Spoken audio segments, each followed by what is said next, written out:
Assalamu alaikum wa rahmatullah wa barakatuh. Paix sur ceux qui suivent les guidés. Paix et bénédiction sur le prophète, sallallahu alayhi wa sallam, sur ses compagnons, ses amis, sa famille, ainsi que sur tous ceux qui le suivront de bonne foi jusqu'au jour du jugement. Alors, bon, un message, un audio, vidéo aujourd'hui, un peu plus, entre guillemets, religieux que d'habitude. Il faut varier les sujets. Aujourd'hui, j'ai envie de parler de ça parce que j'estime que c'est important. Certainement qu'il y a des gens que ça va moins intéresser que d'autres sujets, mais c'est pas grave. Je parle de ce que j'ai envie et puis chacun écoute ou zappe suivant ses affinités. Alors pour aborder ce sujet, qui est un sujet ultra vaste et ultra important, je vais évidemment, euh, Inch'Allah, l'aborder à ma façon, un peu qui n'est pas totalement académique, mais mais c'est ma façon de faire. Si ça peut être utile, tant mieux, Inch'Allah. Alors, sur ce sujet ultra important du Tawhid, euh, j'ai beaucoup réfléchi parce que même quand je suis actif dans ce que je fais, le travail et autres, je ne m'arrête pas de réfléchir, d'observer, d'analyser. Les réseaux sociaux tels que Facebook et Twitter permettent, quand on lit les commentaires et les réactions des gens, de se rendre compte de ce qui se passe dans l'esprit de chacun, et ça permet d'affiner les, euh, les propos qu'on peut tenir sur tous les sujets, dont celui-ci.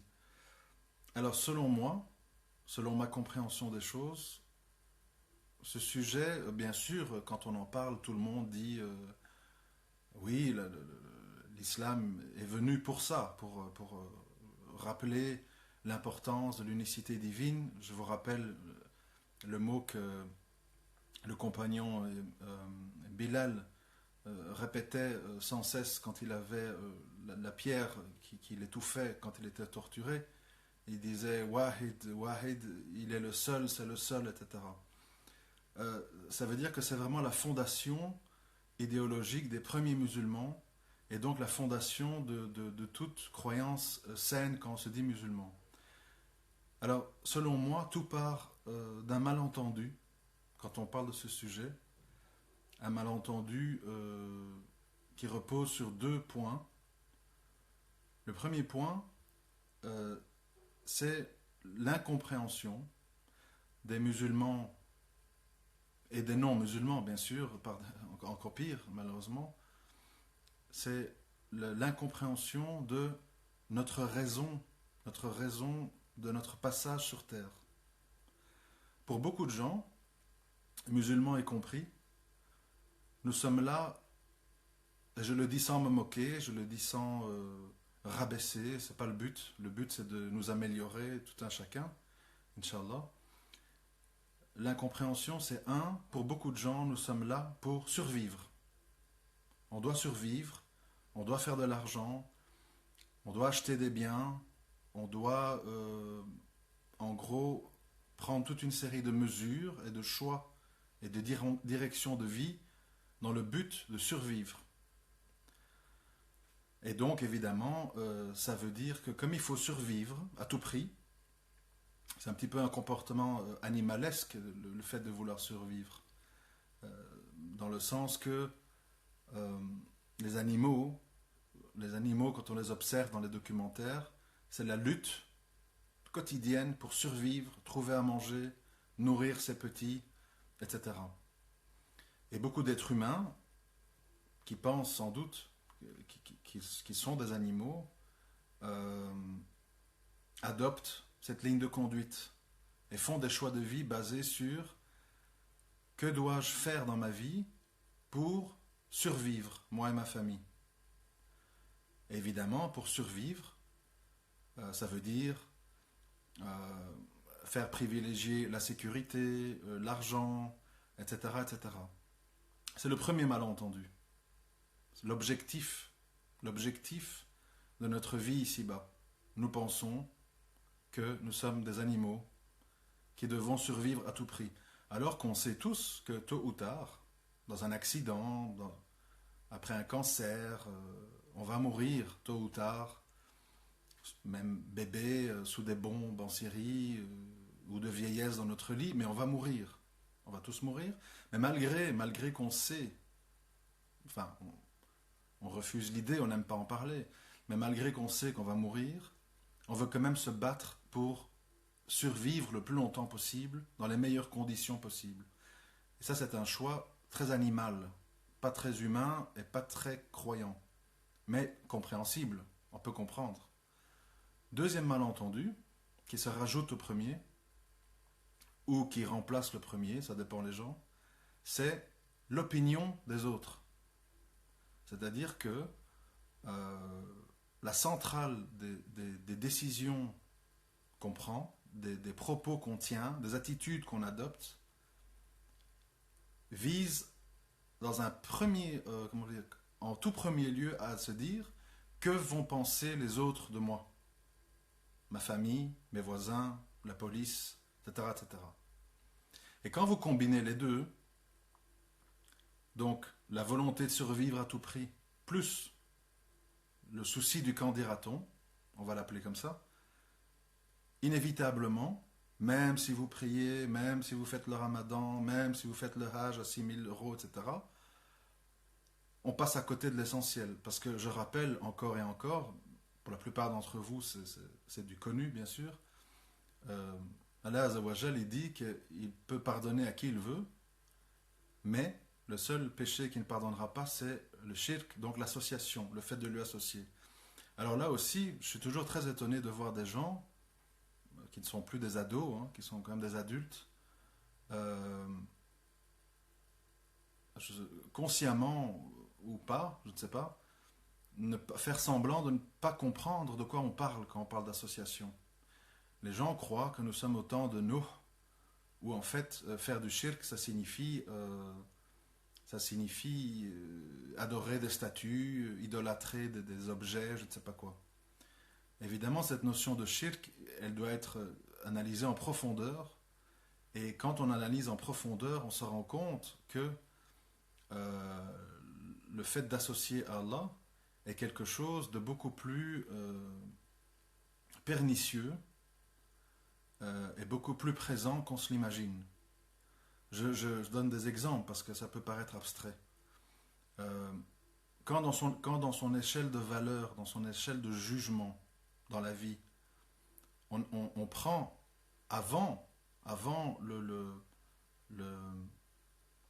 fait de rencontrer l'agrément d'Allah ou pas, toute une série d'autres sentiments. La peur, le qu'en dira-t-on, le désir de ne pas faire de vagues, le désir d'être conforme à l'endroit où on est, etc., etc., etc. Fatalement, on est occupé à faire passer d'autres choses avant son adoration envers l'unique.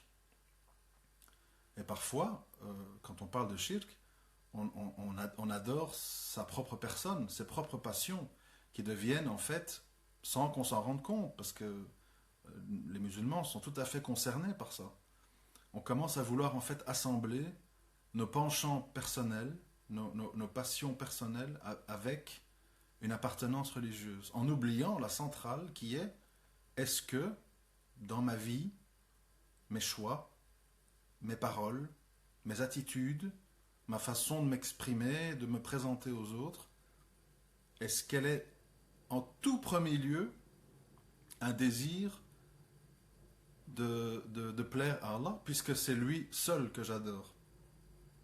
Et si on se pose bien tous cette question, on va remarquer que malheureusement, on associe à Allah.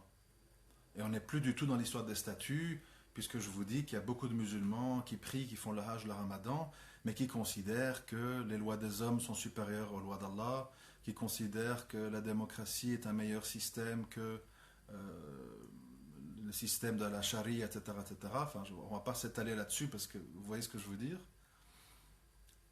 Et donc on se cantonne soi-disant à l'histoire des statues. C'est pas ça. Les statues, ça peut être sa propre statue.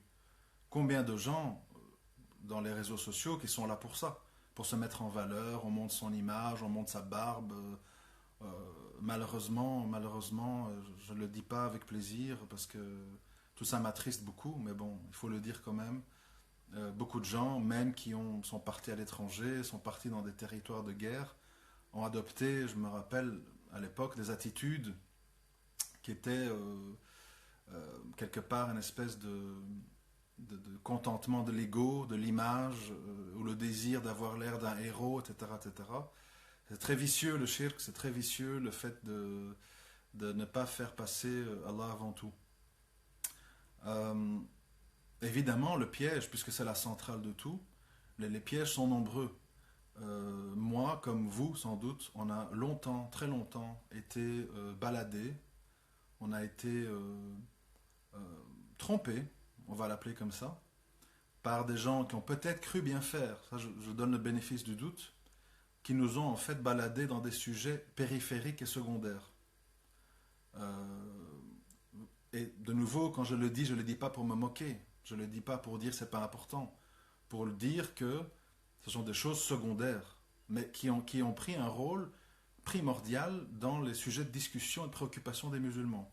Vous le savez comme moi, vous lisez les news, les mosquées à construire, les barbes, les djellabas, les burkinis, la bouffe halal, les cantines, machin, etc. Donc, on s'est fait balader par beaucoup de musulmans et de prédicateurs dans des sujets périphériques et secondaires, qui ont peut-être cru bien faire, je ne sais pas, la musique c'est le diable et compagnie. Chaque sujet mérite d'être pris au cas par cas et développé et jugé dans le juste milieu. Et pour finalement se retrouver, comme c'est le cas aujourd'hui, devant une masse énorme de musulmans, puisque nous sommes, je crois plus ou moins officiellement, 1,5 milliard de musulmans, se retrouver devant une masse de musulmans qui en fait ont oublié l'essentiel, ont oublié le cœur et la raison d'être de cette religion.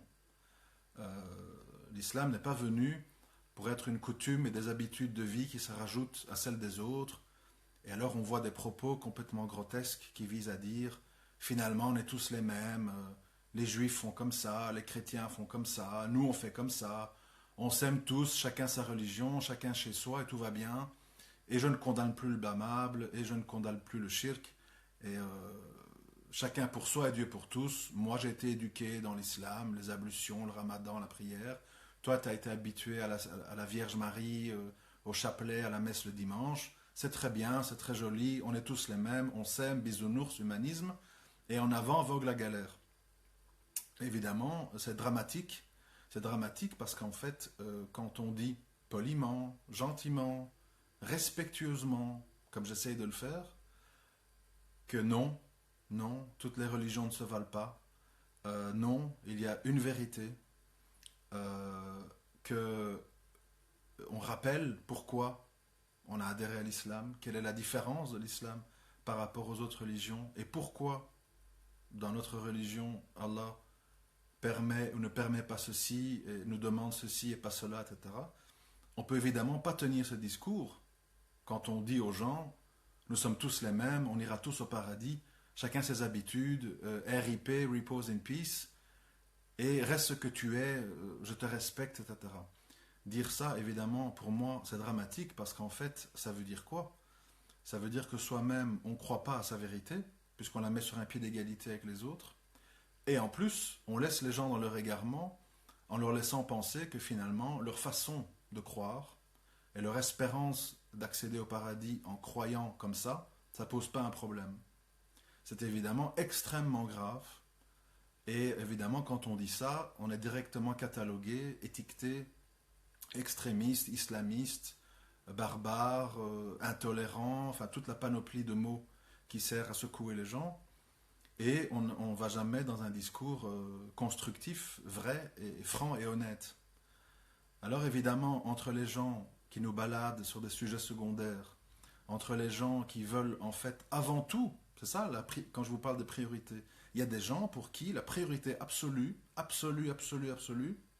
c'est pas l'islam, c'est pas de plaire à Allah, c'est pas de respecter le tawhid, c'est le vivre ensemble.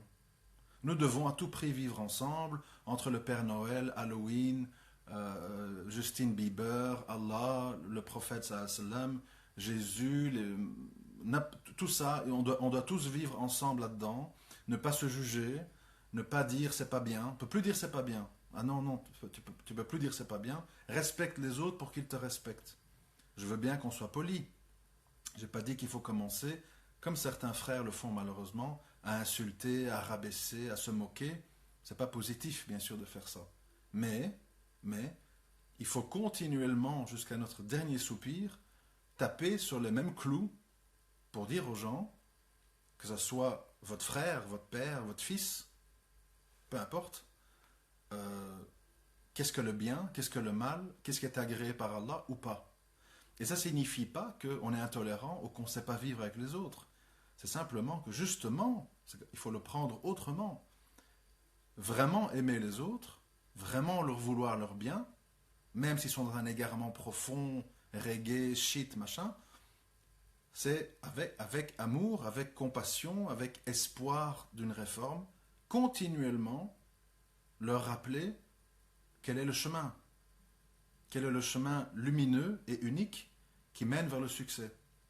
Et ne pas faire ça, c'est conforter les gens dans leurs erreurs, dans leurs mauvaises habitudes, dans leurs fausses croyances et dans leurs faux espoirs.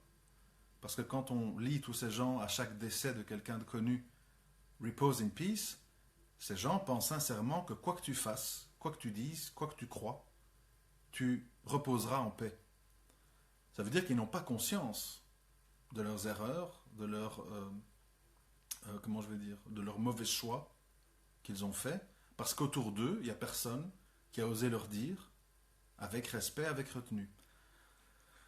Alors aussi, aujourd'hui, maintenant, on a réussi à culpabiliser les musulmans en sous-entendant, euh, si tu insistes sur le tawhid, si pour toi c'est important, tu es en fait un type dangereux. Parce que le tawhid est une idéologie qui a été mise en avant par le cheikh Abdel Wahhab. Et donc, c'est la matrice du salafisme, du djihadisme et du terrorisme mondial. À nouveau, ça me semble inutile de le dire, mais bon, comme il faut tout préciser, nous sommes dans un monde où il faut être très précis dans ce qu'on dit. À nouveau, c'est pas parce qu'on est un musulman monothéiste, convaincu, acharné, accroché à ça, que comment je vais dire, qu'on avalise le comportement de tout être humain qu'il a mal compris. On peut donner plein d'exemples pour dire ça. Il y a la théorie, une théorie, aussi belle soit-elle, il y a toujours des gens dévoyés ou limités intellectuellement ou débordés par leurs émotions personnelles ou qui prennent ça comme une excuse pour justifier l'injustifiable en mettant un beau vernis. C'est l'islam, c'est le tawhid, faut se désavouer, etc. Alors, de nouveau, à chaque fois c'est la même chose, certainement qu'il y a des gens qui croient bien faire. Mais le problème, c'est que, à nouveau, si les musulmans du juste milieu, juste dans le sens qu'on essaye d'être juste, c'est pas facile parce qu'on est des êtres humains avec des émotions, et donc on est sujet à des variations, à des excès ou à des lacunes parce qu'on n'est pas parfait. Et donc on aspire, on tend au juste milieu. Mais si les gens qui essayent d'appartenir au juste milieu, à un moment donné, n'osent pas se dresser contre les gens des excès et des exagérations et des injustices, sous prétexte qu'ils sont musulmans, eh bien de nouveau, on ne leur veut pas un bien. De nouveau, on ne leur veut pas un bien. C'est-à-dire qu'on veut les laisser, on veut les abandonner dans leur croyance que leurs excès c'est toléré et avalisé par Allah Azawajal. C'est de nouveau un problème. Donc si vous remarquez bien, au final, pour plein de mauvaises raisons, on se censure à rectifier la vision des choses des associateurs, des égarés, des ignorants, des excessifs, des injustes, des misogynes, des gens qui font passer la culture maghrébine, pakistanaise, philippine, je sais pas quoi, avant l'islam, sous prétexte que le vivre ensemble, faut pas faire de vagues, c'est pas bien vu, on va dire que je suis un extrémiste, c'est des musulmans, qui suis-je pour les juger? Ils ont fait des sacrifices pour leur foi. Moi, je ne pense pas du tout qu'il faut réfléchir comme ça. Je pense que quand on est accroché à la vérité et qu'on voit des comportements et des propos non conformes, on a le devoir en tant que musulman, avec méthodologie bien sûr, de rectifier les choses, de les rectifier. Mais malheureusement, et on revient au début de ce discours, quand on n'a pas au centre de son fonctionnement cette idée que Allah est mon seul Seigneur, seul législateur, euh, le dominateur suprême, celui vers qui je vais rendre des comptes le jour du jugement, le seul à qui je dois plaire, etc., etc., on est trompé par plein de choses, plein de choses. Ah, parce que c'est mon fils, je l'aime, donc je ne vais pas dire ça et ça et ça et ça. Ah, ça c'est mon collègue de travail, je risque d'être licencié, etc., etc.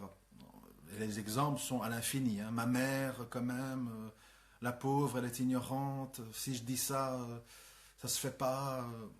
Bon, on a plein d'excuses pour pas intervenir. Plein. Avec tout le monde. Ah, ma femme, elle est déjà débordée avec les enfants, je vais pas en plus l'ennuyer avec ça. Alors que non, parce que de nouveau, si vous vous rappelez ce que j'ai dit au début de l'audio, toutes les réflexions que je viens de faire sont des réflexions basées sur le qu'en dira-t-on, l'opinion des autres, la peur de faire des vagues, la crainte d'autre chose que de déplaire à Allah, en gros. Mais le problème il est où? Parce qu'il faut le dénoncer aussi quand on veut être équitable. C'est que beaucoup de musulmans qui comprennent ça, qui ont beaucoup étudié ça, mieux que moi sans doute, euh, ils s'engagent dans un processus de dénonciation du mal et du faux, etc., etc., mais d'une mauvaise manière. Je ne compte plus les comptes Twitter que je suis, où je vois clairement des frères et des sœurs très dévoués, qui ont l'air très attachés, mais qui sont brutaux, qui sont moqueurs, qui sont méprisants, qui envoient comme ça des images à des musulmans light, entre guillemets, des photos avec des bisounours en marquant espèce d'égaré. Quel est le but? Se défouler, rabaisser? Quelle est la valeur ajoutée? La personne que vous avez en face de vous, à qui vous dites tout ça, elle sait même pas de quoi vous parlez. Quand vous dites les 99 noms d'Allah, le Tawhid, le seul législateur, ils ne comprennent pas de quoi on parle. Parce que eux, vraiment j'insiste là-dessus, parce que n'oubliez pas que tout ce qu'on écrit et on dit, on en est responsable, non seulement ici-bas, mais dans notre livre, dans l'au-delà. Il faut toujours se dire, ma réaction, ce que j'écris va être perçu comment par ceux qui lisent et écoutent. Se défouler, je ne vais pas citer de nom, se défouler c'est facile. C'est très facile se défouler, se moquer, rabaisser. Il y a tellement de sujets à rigoler, enfin rigoler avec tristesse, d'un rire nerveux. Mais la question c'est avec qui on échange ça? Avec la personne qui y croit? On compte plus parmi les musulmans des gens qui disent qu'ils sont musulmans. Et quand on gratte un peu, même quand on gratte pas beaucoup, on se rend compte qu'en fait c'est avant tout du nationalisme. Mon pays, ma tribu, Maroc jusqu'à la mort, vive à l'Algérie. Bon. Donc ces gens-là, même s'ils prient, voilà, on ne juge pas les cœurs, ils prient, ils sont musulmans, ils disent shahada, etc. Ils ne savent pas de quoi on parle. Pour eux, dans leur esprit, l'islam c'est je vole pas, je tue pas les gens, je prie, et voilà quoi. Avec quoi tu viens? Avec ton idéologie salafiste, wahhabite? Ah, dégage, je vais te dénoncer à la police, à la limite. C'est-à-dire que maintenant on est arrivé au point où ce sujet est vu comme quelque chose de dangereux, de perturbateur. Pourquoi? Parce que les gens l'ont associé à tort à toute une série de drames qui ont eu lieu dans des pays dits musulmans, de guerre. On connaît la liste, hein, le fils en Algérie, Acmi en Mali, Somalie, etc., Irak, Syrie, etc., etc. Mais à nouveau, les agissements des gens ne doivent pas nous empêcher, avec mesure et avec justesse, de rappeler les choses. C'est comme, moi je déteste, et beaucoup de musulmans font l'erreur, moi je déteste quand on attrape un prêtre pédophile, qu'on utilise cet argument-là pour dire « Ah ben vous voyez, voilà, tous des pédophiles, etc. » C'est pas vrai. Il y a beaucoup de prêtres, de bonnes sœurs, dans l'égarement certes, mais qui ne font jamais ce genre de choses. L'écrasante majorité. Tout le monde sait, on ne parle jamais des trains qui arrivent à l'heure. On ne parle que de ce qui ne va pas. Donc c'est très malhonnête de juger une idéologie ou un groupement humain, tout égaré soit-il, sur la base d'exemples isolés ou minoritaires. Je ne connais pas les chiffres, mais je suis convaincu que si on regroupe tous les exagérateurs dans l'islam, qui parlent de khilafa, de charia, etc., etc., je ne sais pas combien de gens on arrive, mais ça va être de l'ordre de 0,5% des musulmans. Soyons honnêtes. Ne nous laissons pas embarquer, endoctriner par les médias qui veulent faire penser que derrière toute personne qui prie ou lit le Coran est quelqu'un de louche. Non. Et de même, ne rentrons pas dans l'erreur de dire toute personne qui parle du tawhid et de l'unicité est un terroriste potentiel. C'est grotesque, c'est injustifiable intellectuellement parlant. Maintenant, effectivement, c'est vrai, il faut être de nouveau honnête et juste. Beaucoup de gens qui, comme ça a pu par exemple m'arriver dans les années 2000, début des années 2000, beaucoup de gens qui apprennent l'islam exclusivement, et je dis bien exclusivement sous cet angle-là, sans que ça s'accompagne de le bon comportement, la méthodologie, la spiritualité, le dhikr, etc., etc. On a tous plein d'exemples autour de nous, à commencer par moi quand j'analyse mes écrits de l'époque. C'est vrai que s'il n'y a que ça, on peut attraper un cœur dur. On peut attraper des attitudes méprisantes et qui mènent, effectivement, je ne suis pas là pour jouer à l'autruche, qui mènent potentiellement au rejet des autres, à l'excommunication des autres, et finalement à un takfir généralisé qui mène à ce qu'on a vu, par exemple, dans l'histoire proche en Syrie. C'est-à-dire, toi t'es trop ci, toi t'es trop copain avec les Turcs, ou mais toi t'as pas osé dire que machin, il faut commencer par ça, sinon t'es un mouchrik, et tout le monde s'entretue, s'égorge, etc. Et on termine dans le grand fiasco qui est occupé à avoir lieu, malheureusement, je ne m'en réjouis pas, en Syrie. Pourquoi? Parce que les gens n'ont pas eu de méthodologie, les gens ont été impatients, les gens ont voulu mettre, comme on dit en français, la charrue avant les bœufs.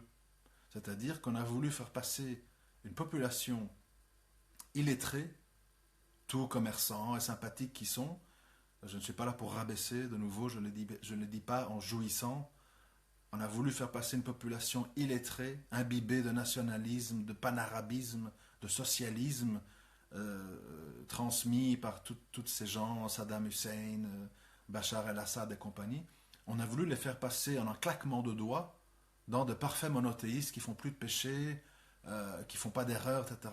C'est utopique, c'est insensé. Je ne sais pas si vous avez fait la démarche, moi je l'ai faite en tout cas. Vraiment, si vous ne l'avez pas fait, je vous invite à le faire. Informez-vous sur ce que diffusent les chaînes arabes à leur population.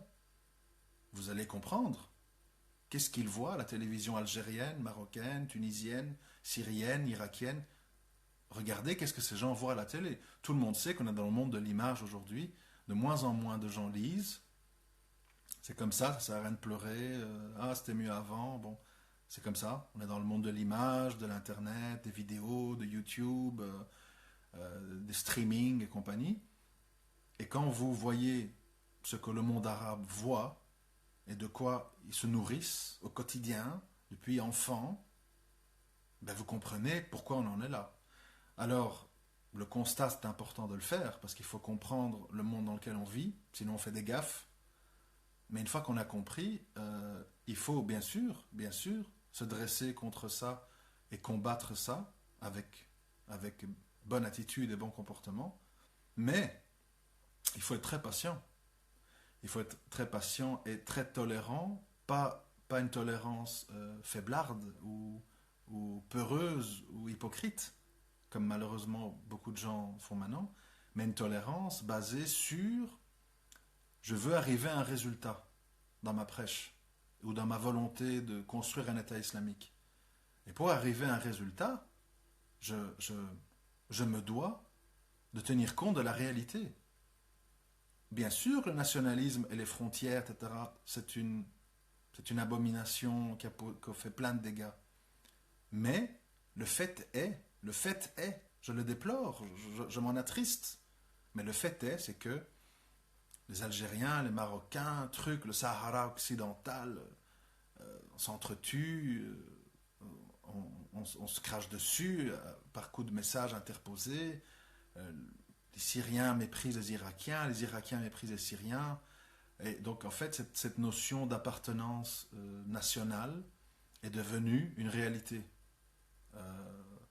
En plus du reste, le racisme et compagnie, tête Casa, ou toi de Tanger, à vous Agadir, vous touchez à la sorcellerie, ou mais vous les Rifins, vous êtes bon, vous connaissez les chansons. Donc, c'est un égarement, c'est pas bien, c'est condamnable, il faut combattre ça, mais il faut en tenir compte. De même, quand on veut éduquer ses enfants dans l'islam, quand on épouse un musulman ou une musulmane, il est très important d'avoir les idées claires, et de ne pas commencer à rêver. Rêver dans le sens que le rêve c'est beau, mais le rêve ça peut être destructeur, parce que ça peut nous faire des gaffes, parce qu'on n'est pas dans l'hyper-réalisme. Et donc il faut se dire, bon, mon fils, mon frère, mon père, ma mère, il m'écoute, je lui dis, je lui montre les hadiths, je lui montre les versets, etc. etc. Mais, il n'y a pas que moi qui lui parle. Il y a la télé, il y a Al Jazeera, il y a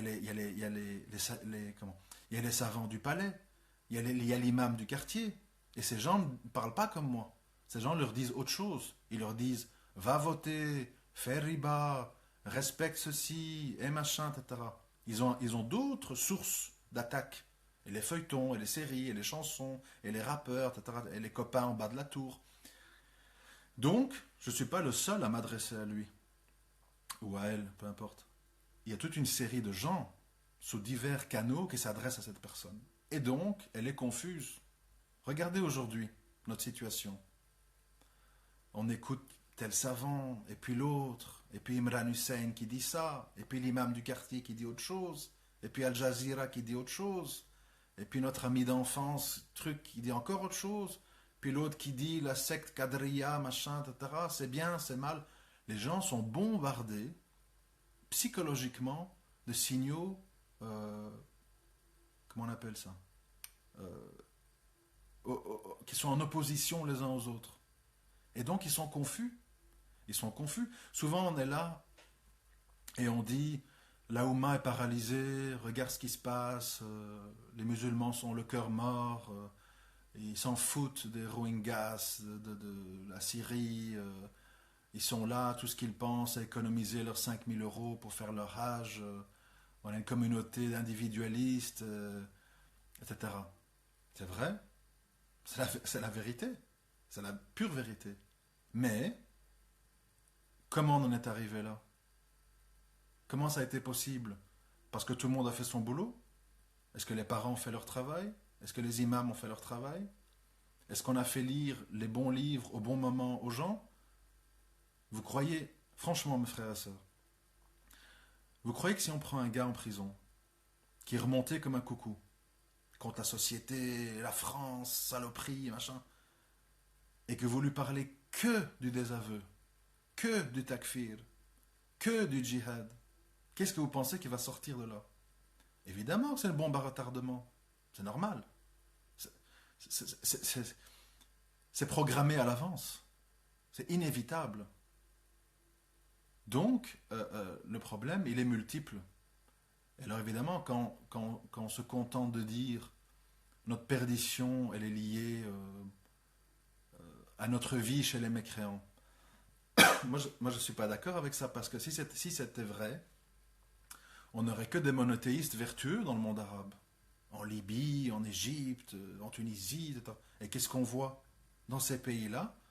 Il y a plus ou moins la même proportion d'hypocrites, de laïcs, de machins, de soufis, enfin toute la liste. Ça change rien.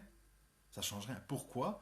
Parce qu'on est face à une idéologie, comme je l'ai dit dans d'autres audios, mondialisée, qui rentre partout chez les gens à travers la télé, les vidéos, etc., etc., qui fait que on rencontre les mêmes problèmes partout.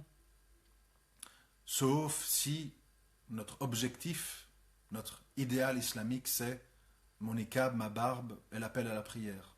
Là, évidemment, il y a des différences. Il y a des pays où on ne vous regarde pas en niqab, il y a des pays où vous entendez le adhan de 5 mosquées à la fois le matin, etc. Ça dépend ce qu'on cherche. Mais si on est attaché à l'unicité divine, à la justice sociale, à la solidarité, au partage des richesses, à la compassion envers les pauvres, les veuves, les divorcés, etc., etc., etc., pas vous faire la liste, vous allez vite vous rendre compte qu'il n'y a nulle part où aller. Et que dans le monde arabe, c'est souvent encore pire. Ils sont plus injustes, plus individualistes, moins solidaires, etc., etc. Oui, mais quand même, quand on va au Maroc, on est bien reçu, on nous sert du thé, etc. Oui, les gens sont polis, les gens ont des habitudes, des coutumes. Le voyageur, l'étranger, on le reçoit bien chez soi. On est dans autre chose, là on est dans la culture. Vous allez chez les Esquimaux, c'est la même chose. Vous allez chez les Amazones, machin, ils vont aussi vous faire plus ou moins la même chose. Je peux vous citer plein de pays où on est très bien reçu, avec des gens très souriants et très polis. C'est pas ça le problème. Le problème, c'est où sont les vrais monothéistes. Et je parle pas des fous furieux, je parle pas des égorgeurs, et je parle pas des gens qui veulent tout résoudre en une nuit. Donc les gens patients, méthodologiques, scrupuleux, compassionnels, etc. Il n'y a pas. Et quand vous avez compris ça, vous avez mieux compris pourquoi on en est là. Pourquoi les défaites, pourquoi les humiliations, pourquoi on ne trouve pas notre place, pourquoi on se sent seul, pourquoi on divorce, pourquoi nos enfants sont mal éduqués, etc., etc. Parce que, tout simplement, si on veut le réduire à une phrase simple, on n'a pas respecté Allah Azawajal. On a fait semblant. On a mis des barbes, on a mis des djellabas, Becher, la Bassalik, la mosquée, la famille, ça va, truc, t'as acheté un nouvel Merco, bon, voilà. Et toi, le kebab, ça va, ça marche bien, ouais, je vais ouvrir un deuxième burger halal king, truc, ah ouais, chouette, ouais, avec ça, on va se payer, on va tous aller ensemble dans un hôtel 5 étoiles à la Mecque pour faire une Omra, ah génial, machallah. Voilà où on en est. Il faut le dire, il faut arrêter d'être tout le temps dans le politiquement correct. C'est ça où on en est. Et donc, évidemment, et on peut encore être bien content, je l'ai souvent dit, ça a choqué, mais c'est pas grave, on peut être bien content que malgré toutes nos gaffes, toutes nos hypocrisies, toutes nos lâchetés et tout notre islam d'apparence, on n'est pas plus humilié et rabaissé que ça. Moi, honnêtement, parfois je me dis, les musulmans ne reviendront pas à la raison tant qu'ils ne sont pas durement éprouvés. Parce que c'est l'humain. À nouveau, j'aime bien cette phrase, hein, l'humain, c'est l'humain. L'humain a cette tendance, même, vous seriez étonné, même dans des lieux de guerre comme la Syrie, l'humain a cette tendance à, très vite, mes intérêts, ma sécurité, ma tribu, ma famille, et ce qu'Allah attend de nous, éventuellement, ou si quelqu'un en parle, qui es-tu toi? Tu te crois mieux que nous ou quoi? Nous on est nés dans l'islam, tu vas nous apprendre quoi là avec ton tawhid? Allez, va apprendre l'arabe. du mépris. On vous méprise. On n'aime pas votre rappel. On cherche le point qui fait mal pour vous éjecter et vous repousser. Ça, c'est la réalité, la vraie réalité. Et donc, il n'y a pas à s'étonner ou à pleurnicher. Notre Oumma est humilié, truc, on n'est pas respecté. Regarde l'état du Maroc. Oui, et encore, on mérite pire. On mérite pire.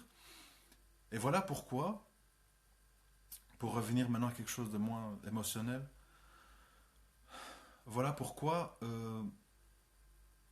l'incompréhension du cœur de ce que Allah attend de nous et donc du cœur de l'islam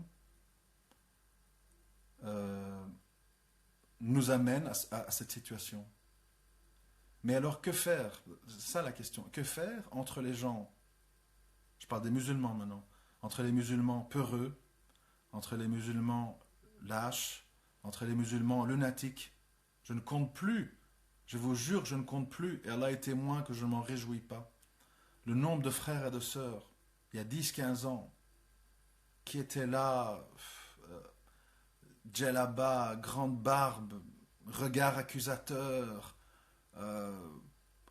qui étaient vraiment la hijra est obligatoire, etc., etc., qui aujourd'hui ont tout enlevé, ont tout vendu. Pourquoi? Parce que on ne comprend pas que c'est une lutte, entre guillemets. C'est un combat, oui. C'est pour ça quand le mot djihad, qui est évidemment déformé dans les médias, qui est donc l'effort sur soi, cet effort, en fait, il est multidimensionnel. Et il est notamment un effort contre cette tendance qu'on a tous à ce que je vous ai dit plus tôt. Moi, ma sécurité, que vont dire mes parents? Ouais, mais si j'insiste trop avec ça sur ma femme, elle va me quitter. Vous savez, il y a une liste interminable de choses qui nous bloquent. Et quand on dit, comme je dis moi depuis toujours, hein, rien n'a changé, quand on dit non, il ne faut pas, je prends un exemple, comme ça on va un peu... Je prends un exemple. Moi j'ai dit, et c'est la vérité pure, que à mon âge, après avoir vécu plein d'expériences, etc., j'estime que je n'ai pas la patience, je n'ai pas la sagesse et la stabilité émotionnelle pour gérer plus qu'une femme. Déjà, c'est difficile pour moi. Ça demande un grand travail de retenue et de maîtrise. Et j'ai difficile. Alors je dis quoi? Je dis, la polygamie est un grand bienfait. C'est quelque chose qui résout plein de problèmes. Mais, quand on s'y engage, et je prends la polygamie, mais on peut dire al-jihad, hijra et compagnie, c'est chaque fois la même chose. Mais si je m'y engage, je dois savoir que c'est une responsabilité lourde. Et je dois me faire un examen de conscience sur moi-même. Est-ce que je suis prêt à gérer les caprices et les jalousies et les malentendus et les guerres et les bouderies de 2, 3, 4 femmes? Est-ce que je suis vraiment prêt à ça? Est-ce que je suis prêt à aller étudier l'arabe et l'islam dans le désert mauritanien, à bouffer de l'eau avec du riz tous les jours, avoir des gastro, etc. Est-ce que je suis prêt? Est-ce que je suis préparé à ça? Je me suis préparé. Ou je dis, allez, on y va, hijra obligatoire. Djihad, est-ce que je suis prêt à chaque fois que je vais appuyer sur la gâchette ou faire sauter des bombes, est-ce que je suis prêt à affronter les morts, les arrestations, les tortures, le fait que mon émir me donne l'ordre de tuer un frère parce qu'il est en dispute avec l'émir de l'autre groupe? Est-ce que je suis prêt à tout ça? Ou je vais revenir en France en allant à l'ambassade de France à Istanbul en disant s'il vous plaît sauvez-moi, si vous ne m'envoyez pas en France je vais me faire liquider par tel ou tel groupe? Il ne faut pas attendre d'être dans le jus pour commencer à réfléchir. Alors c'est beau de dire et ça est obligatoire, et ça, et ça, et ça, et ça. Et parfois tout à fait justement. Mais qu'est-ce qu'on a mis en place pour être prêt à affronter ça dans la justice, hein? Moi demain je peux prendre 4 femmes. Mais et la justice, elle sera là? Et mon comportement, il sera là? Et je vais être équitable dans mon temps et dans mon argent? Je ne suis pas sûr. Je crains que non. Et comme je crains que non, je me l'interdis en sachant que c'est un bien pour les hommes capables. Vous comprenez? Donc ça veut dire, si moi, je suis un type violent, je suis un type émotionnel, je suis un type, quand il voit son pote avec les tripes à l'air qui devient fou, qui tire dans le tas, je ne dois pas aller au djihad. Je vais aller construire mon enfer là-bas si j'y vais. C'est-à-dire que toute chose qu'on prend la responsabilité de faire, c'est quand on en a on est capable de le faire bien. Pas le faire pour le faire. Ah bah oui, hein, tous les compagnons étaient polygames. Hein. Allez, elles sont où les quatre moi je joue à la console, je supporte pas les cris d'un gosse, mais je veux quatre femmes. Hein. Ça va pas. Et c'est pour ça qu'on en est là. Pas seulement, parce qu'on toujours en accuse les laxistes. Ouais, mais Chalgoumi, et Boubaker, et machin, et l'islam couscous. Oui, oui, c'est vrai tout ça. C'est la vérité. Mais il y a les autres aussi. Tous les gens qui prennent des grosses responsabilités, c'est facile, hein. Allez, le niqab, il est obligatoire, hein. Mais on reste à Sainte-Saint-Denis, hein. Tu te balades au milieu des flics en niqab, hein. Et tu affrontes les amendes, les humiliations, etc. Vous comprenez? C'est facile de lancer des choses, parfois vraies, parfois à moitié vraies, mais ne pas avoir la justesse et la retenue qui doit encadrer tout ça. Et alors on se retrouve dans ce qu'on est aujourd'hui. C'est-à-dire ou des gens qui ont complètement baissé leurs pantalons, si vous me pardonnez l'expression, ou des gens en fait qui font tout et n'importe quoi en disant Tawhid, Sharia, Ijra, truc, Fisabilillah, machin, vous craignez les hommes, il faut craindre Allah. Ce sont des slogans tout ça. Mais les âmes et les cœurs, est-ce qu'ils gèrent ces slogans d'une manière juste? Est-ce que, je l'ai dit chaque fois, je le répète, est-ce que quelqu'un ici croit qu'Allah est injuste? Par définition, Allah est le juste. Est-ce qu'il va laisser les musulmans Rohingyas, Syriens se faire déchiqueter en kefta, gauche à droite, humiliés de la pire des façons? Je vous passe les détails. Si nous étions des vrais monothéistes, si nous étions des gens équilibrés, des gens respectueux, des gens patients, des gens structurés, stratégiques, etc. Non, ils nous donneraient la victoire. Donc, pleurnicher, se lamenter, ne pas comprendre, faire des manifs, faire des pétitions, etc., c'est du temps et de l'énergie perdue. Ce qu'il faut maintenant tous faire, c'est revenir au cœur de cette religion, cesser d'avoir peur de tout et n'importe quoi, le voisin, la police, ma femme, ma mère, ma soeur, mon fils, dire la vérité, avec politesse, avec retenue, avec structure, avec bonne manière, et se désavouer, s'éloigner de tout ce qui est mal le plus qu'on peut. Le plus qu'on peut. Et avant de conclure, parce que j'allais oublier ça, je voudrais rajouter quelque chose qui n'est pas vraiment dans le sujet, mais je profite qu'on est là pour en parler. Je voudrais faire une très très courte intervention sur la problématique des péchés. Alors, il y a aussi un malentendu là-dedans, c'est on ne fait pas la différence entre les péchés qui impliquent sa propre personne et les péchés qui ont des effets sur d'autres. Je m'explique. Quand on ne prie pas, parce que je sais, je ne suis pas stupide, je sais que parmi vous, non seulement sur Facebook, mais sur YouTube après, et moi-même, parce que je suis parmi vous, on fait tous des péchés. Mais le problème, c'est pas de faire des péchés. Le problème, c'est les leçons qu'on en tire et le fait de savoir si c'est suivi d'un repentir ou pas. Mais ce qu'il ne faut pas s'égarer, c'est sur la hiérarchie des péchés. Il y a les péchés qui ne vous concernent que vous, c'est-à-dire, je ne sais pas, qui fume des joints, qui ne prie pas à l'heure, etc., etc. Hein, je ne veux pas faire la liste, je ne veux pas imaginer tout, site X sur Internet et compagnie. Et il y a les péchés qui impliquent des dégâts collatéraux. Ça veut dire quoi? Adultère. Les effets sont ravageurs. Vous détruisez la vie d'une femme ou d'un homme, le mariage de l'autre personne, etc., en cascade. Donc, extrêmement grave. La sorcellerie. Vous pouvez détruire la vie des gens avec la sorcellerie.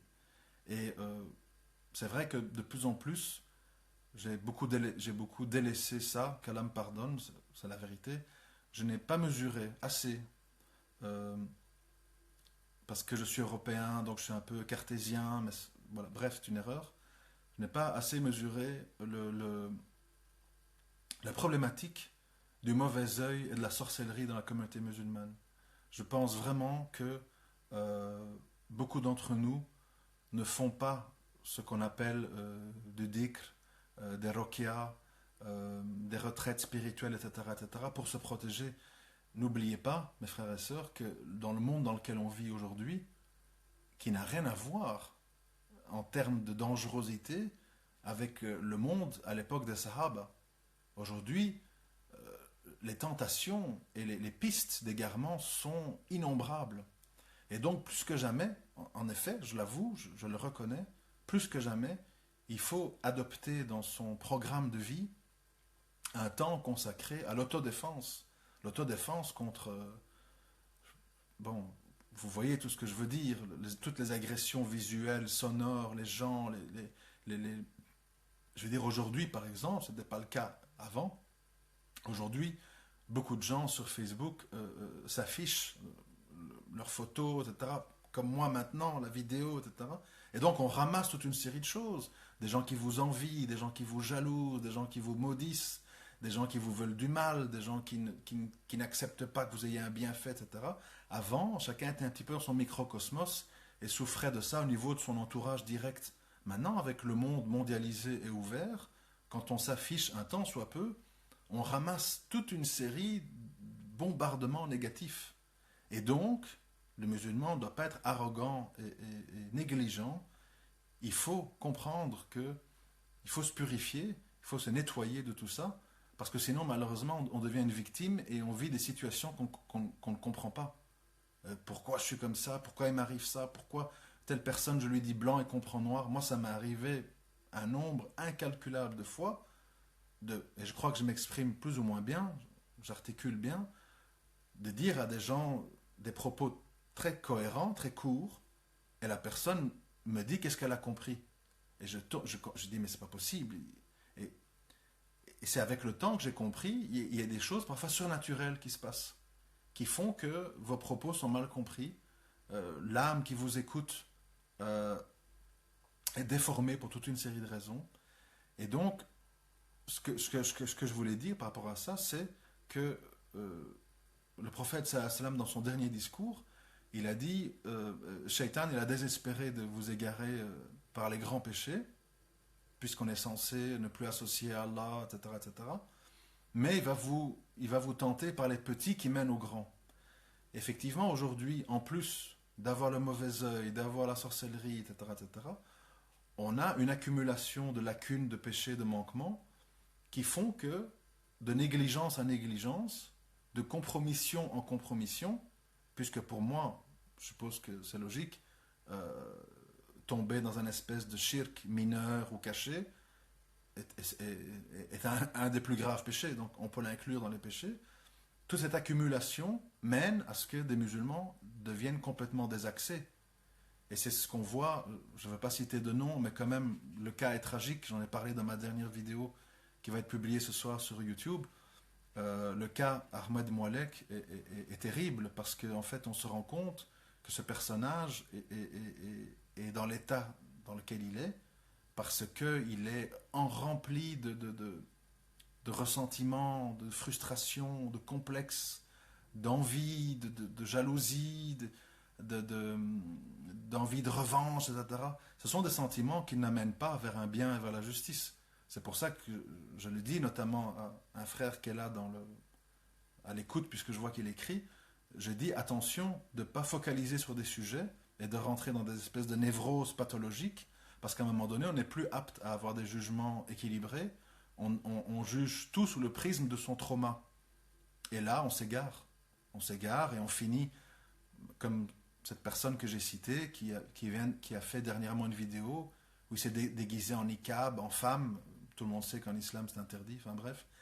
En parodiant je ne sais pas quoi. Je parle de... oui. Donc voilà. Donc beaucoup de méfiance et revenir à l'essentiel. Mais revenir à l'essentiel avec sagesse, avec une volonté de réussir. Parce que si votre niya, dans les rappels que vous faites aux gens, c'est rabaisser, montrer que je suis supérieur, me moquer, etc., ce sont des rappels inutiles parce que tout intelligent que vous êtes, tout cultivé que vous êtes, tout arabisant que vous êtes, Coran par cœur et compagnie, s'il n'y a pas la méthodologie qui va avec, malheureusement, ça va faire plus de mal que de bien. Et c'est pour ça qu'on voit des frères et sœurs qui lâchent tout, qui disent non, moi j'en ai marre de me faire juger, j'en ai marre de me faire rabaisser, j'en ai marre qu'on me montre du doigt alors que eux ils font ça et ça et ça, c'est bien pire. C'est des gens qui lâchent tout. Ils finissent quoi? Ben, ils finissent par respecter le ramadan, éventuellement les prières, et pour le reste, ben, ils vivent comme dans leur environnement. Parce qu'ils se disent, il y en a marre en fait de recevoir la leçon de gens qui se prennent pour des juges, des demi-dieux, et qui se permettent en fait de me rabaisser sans m'expliquer, sans me donner d'exemple, sans sagesse, sans gentillesse dans le regard et dans la voix. Moi, j'en peux plus. L'âme humaine, elle est faite comme ça. L'âme humaine n'aime pas, vit mal le fait d'être continuellement secouée. Par exemple, moi, je pense que j'émets des critiques sur la culture maghrébine, le fonctionnement en Algérie, du Maroc, etc.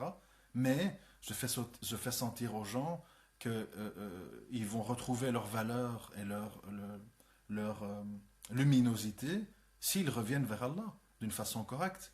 Donc ils ne sont pas crucifiés à vie parce qu'ils sont arabes, parce qu'ils sont berbères, parce qu'ils sont maghrébins, parce qu'ils sont noirs. Chaque ethnie a ses défauts, a ses lacunes dans sa culture, etc., etc. Mais l'important pour un musulman, c'est de dire aux gens, tu peux revenir à un état d'excellence, qui que tu sois, si tu n'associes pas à ton Seigneur et tu respectes convenablement et respectueusement le Coran et la Sunna. Voilà. Bon, j'espère que ça peut être utile, j'espère que je serai pas mal compris. Et je demande, en tout cas, je tiens à m'excuser. Je vais le faire cette fois-ci. Je ne l'ai pas fait les autres fois. Je tiens à m'excuser auprès des frères et sœurs de science qui ont un bagage beaucoup plus important que le mien. Je tiens vraiment à préciser que je ne me sens pas du tout supérieur, que je ne dénigre pas leur travail du tout. Simplement, moi, depuis maintenant, je ne sais plus combien d'années, mon travail que j'estime nécessaire, il consiste à essayer de vulgariser des concepts importants de l'islam pour qu'ils soient accessibles à des gens qui, malheureusement, ne sont pas sensibles ou qui ne vibrent pas aux propos trop scientifiques, trop techniques ou trop en dehors de leur réalité. Parce que, je l'ai dit, on peut dire des grandes vérités, mais avec des mots, un vocabulaire et un style qui n'a pas d'impact sur certaines personnes. Mais ça n'enlève en rien la valeur inestimable de beaucoup de frères qui font malheureusement un travail ingrat, parce que je l'ai écrit sur Facebook. Je vais conclure là-dessus, rassurez-vous. Ça me fait toujours très très mal au cœur quand je vois des frères de science qui écrivent de longs articles, font des longues vidéos avec beaucoup de recherches, d'arguments, etc., très importantes sur des sujets importants de l'islam. Et je les vois, ça fait mal au cœur avec 200-300 visions sur YouTube, très peu de partages sur Twitter. Et je me dis, c'est effondrant quand on voit le nombre de bêtises, de saletés, de conneries en fait qui se propagent par millions dans le monde. On se rend compte en fait quand on voit ça que la lutte pour la transmission de l'islam, si possible justement, est une lutte qu'on fait vraiment fils abilillah, parce que malheureusement la plupart des êtres humains soit dénigrent, soit se moquent, soit sont insouciants, soit ne comprennent pas, soit ne veulent pas comprendre, etc. Et donc on est une goutte d'eau dans un océan, mais il faut le faire, parce que c'est notre devoir de musulmans d'intervenir, ne fût-ce que pour aider une personne. C'est déjà utile, et ça sera déjà quelque chose dont on sera, Inch'Allah, heureux de pouvoir présenter le jour du jugement devant Allah Azawajal. Mais simplement, il ne faut pas rêver, il ne faut pas placer trop d'espoir dans la masse. La masse, où qu'on soit, en Algérie, au Maroc, en Tunisie, en Belgique, en France, la masse veut rigoler, la masse veut s'amuser, la masse veut se décontracter devant quelque chose le plus abrutissant possible, match de foot, Hanouna, etc., etc. Et les gens sont très fiers d'eux-mêmes et de leur nefs et leur ego, et ils ne veulent surtout pas y toucher, le réformer, être à l'écoute de quelqu'un qui va souligner leurs manquements, leurs incohérences, et préfèrent se moquer, dénigrer ou tout simplement ignorer, malheureusement. À très bientôt, Inch'Allah. Assalamu alaikum wa rahmatullah wa barakatuh.